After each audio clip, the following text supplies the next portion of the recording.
SCP-163 буюу хүмүүсийн хэл занснаар орхигдсон хөгшин.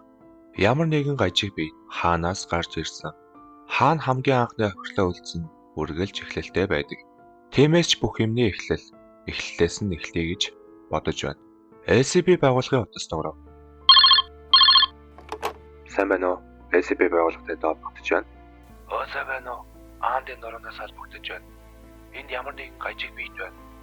Танай байгууллага яаралтай шалгах хэрэгтэй. Хурдан тасмаа сайн шүү. Хэмээн утас тасрав.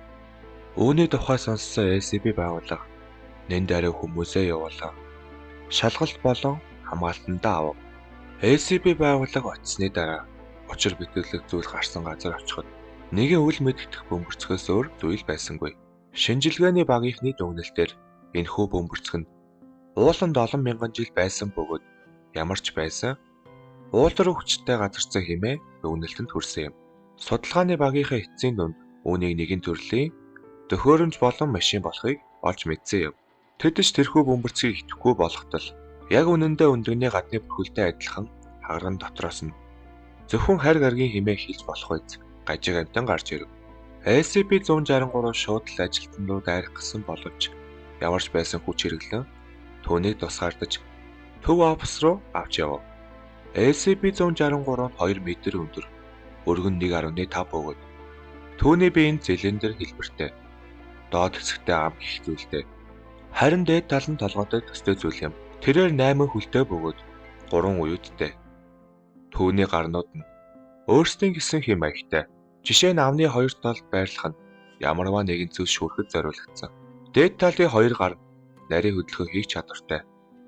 Дунд талын гар нь түүнийг хамгаалах болон эд зүйлсийг зохицуулах чадвартай. SCP-163-ын толгой оройноос бусад бүх зайд 30 см-ийн зайд нүдүүд байрладаг ба тэрээр түүнийг ашиглан бүх талын зүйлд 360 градусаар харах чадвартай.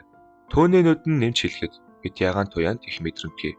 Түүний цус нь ногоон өнгөтэй бөгөөд шинжилгээ авахад дэлхий дээрх ихэнх амьтдтай адилхан хүчил төрөгч, нөөц төрөгчийн эсдэг боловсруулалтын тогтогдсон юм. Бас түүний ДНК нь хүнийхтэй адилхан юм. SCP-163-ыг хадгалах буюу байршуулахад хооллох, ажиллах, ундах зорилттой маш олон өрөөг бэлдэж өгөх ёстой. За ямар ч тааш тэрээр хинт ч одоохондоо гим хүргээгүй. Чадвар нь сул байгаа болохоор түүнийг сейф англил хэмээн дүгнсэн юм. Тэрээр сейф англил дундаа хамгийн зөвүүн царайтай